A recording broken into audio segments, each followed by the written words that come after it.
Nouvelle journée, nous avons repris la route. Nous sommes à 3250 mètres à débarquer. Les gens se préparent pour aller faire un trekking dans les montagnes du Clément. Et oui, à cette heure-ci, la ville s'éveille. Nous sommes près du parc national et cette route se dirige vers Aksum où nous en prendrons la direction.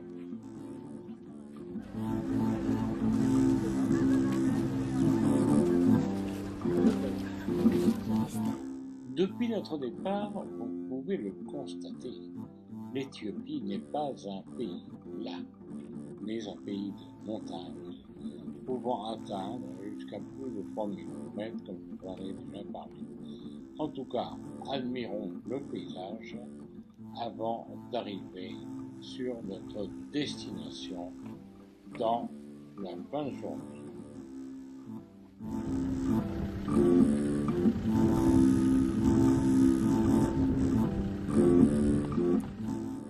De village en village, de maison en maison, nous découvrons cette belle Éthiopie. Des pics majestueux, malheureusement un peu dans la boue. Nouvel arrêt dans un petit village perdu de montagne. Même pas un village, c'est une bourgade. Et l'accueil est quand même chaleureux. J'ai bu un bon café délicieux. Maintenant, c'est l'heure où ces dames, avec une pierre et avec la mécanique des bras, écrasent le produit pour en faire de la farine. nous sommes au pays tigré. Ce matin dimanche, ouvrons nos yeux tout grands, parce que nous sommes à Aksum et pouvons déjà commencer à voir ces obélisques.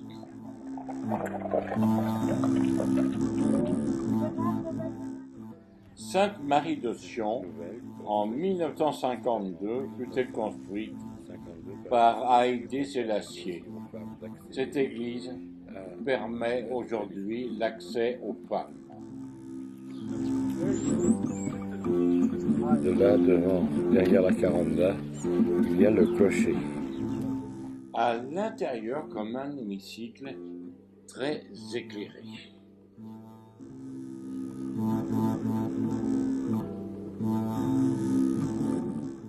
En 1967, le patriarche de Russie fit ce don à l'église Sainte-Marie de Sion, église orthodoxe d'Éthiopie. C'est dentaire. Ouais. Mais les plantes. Et aussi les plantes. Oui, comme. Ça va. Relique littéraire d'Éthiopie.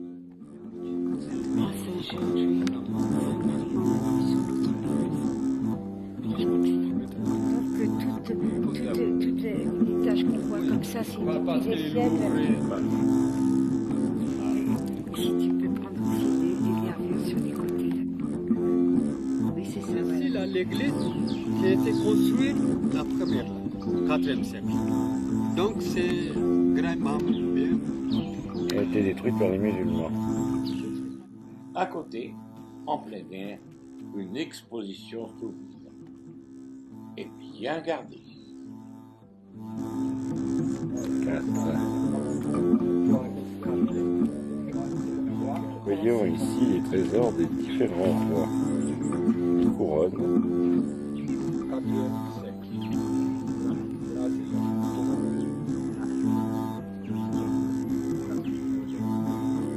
La troisième, là.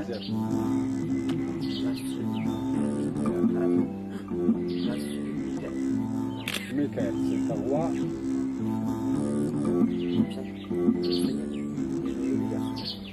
C'est roi Elias. La quatrième.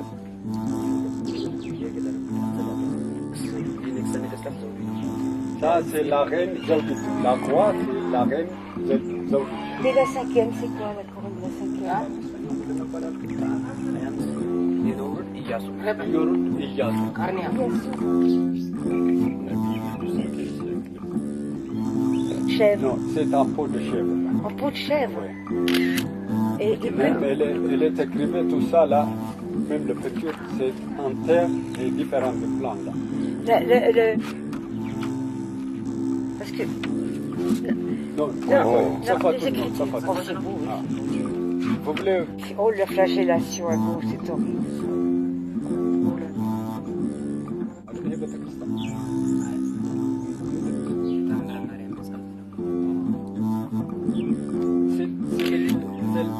Yaman kafa Yaman.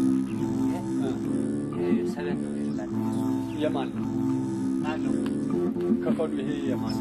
On aperçoit l'ancienne église qui est réservée aux hommes. Construite au IVe siècle et construite par le roi Isana. Mais ce n'est pas exactement l'église de 4e siècle. C'est restauré. Elle a été restaurée à 2 fois ou 3 fois comme ça. Tandis que Comme là, vous voyez, De la La vue de l'église par la porte d'entrée. Avançons-nous vers l'édifice.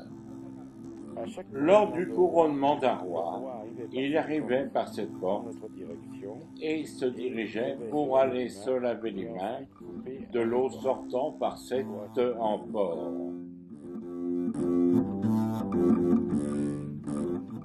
Le trône du roi et le clocher sonne. et les cloches sonnent.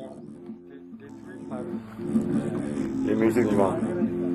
et aussi Goudit, elle s'appelle Goudit, c'est une Éthiopienne là, qui a détruit au XVIIe siècle.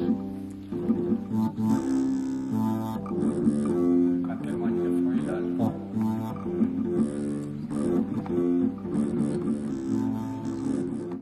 Ces peintures sont cachées par des rideaux à l'abri du soleil pour les conserver. La reine Zaudito. Donc, pour finir, le lion s'est soumis et transporte le prêtre. Porte du IVe siècle IVe siècle restaurée. de l'ancienne église a été La fuite d'Égypte.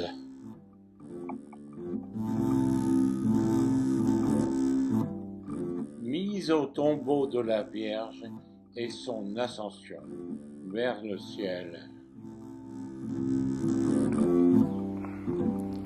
Avant, elle est reine, avec Adam.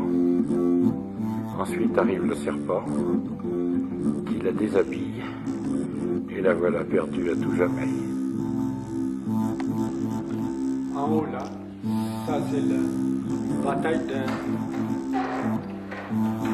d'Arbouche.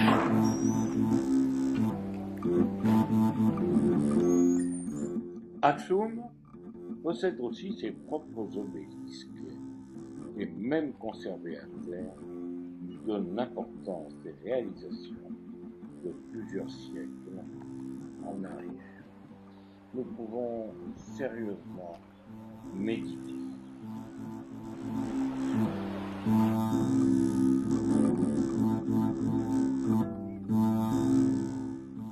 Tout près des tombeaux. Isana, il était le roi d'Éthiopie au IVe siècle.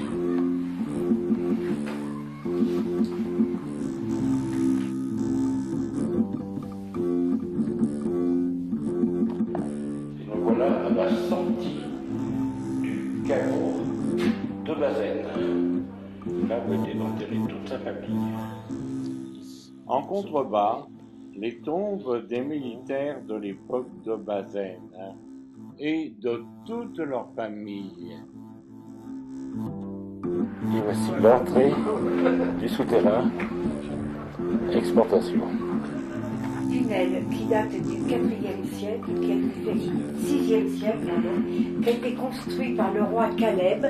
Et ce tunnel va jusqu'à la mer Rouge. Et à travers ce tunnel, on transportait à dos de chameau l'ivoire, l'or et l'encens. Voilà. Là, c'est donc le mur qui bloquent le passage du tunnel. Si on retire ces pierres-là, on voit que le tunnel il va jusqu'à la mer Rouge. Le nombre de kilomètres, on ne le sait pas parce que c'est vraiment très très loin. Aujourd'hui, réserve d'eau, paraît-il que ce fut la piscine de la reine de Saba. Où pensez-vous que nous puissions être? Eh bien, tout simplement dans un ancien palais. Évidemment, il n'en reste que des ruines. Pourquoi? Parce que ce palais a quand même 20 siècles derrière lui. Mais c'était le palais de qui à cette époque pour qu'il y ait 20 siècles? Eh bien, tout simplement, c'était le palais de la reine de Saba. Ici était, dit-on, la salle du jugement. Comme disait Napoléon devant les pyramides, nous allons dire qu'ici, nous contemplons les 3000 années qui sont passées depuis l'époque de la reine de Saba.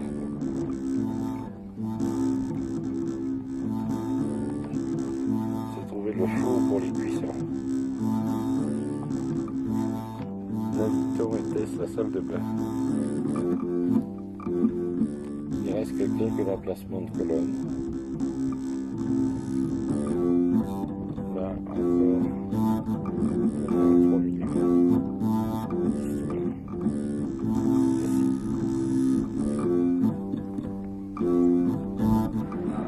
Voilà, Pierre Dizana, qui raconte en différentes langues l'histoire de l'arrivée des chrétiens sur la terre éthiopienne. Qui retrace en différents écrits grecs, sabéens et grecs, entre autres l'arrivée du christianisme.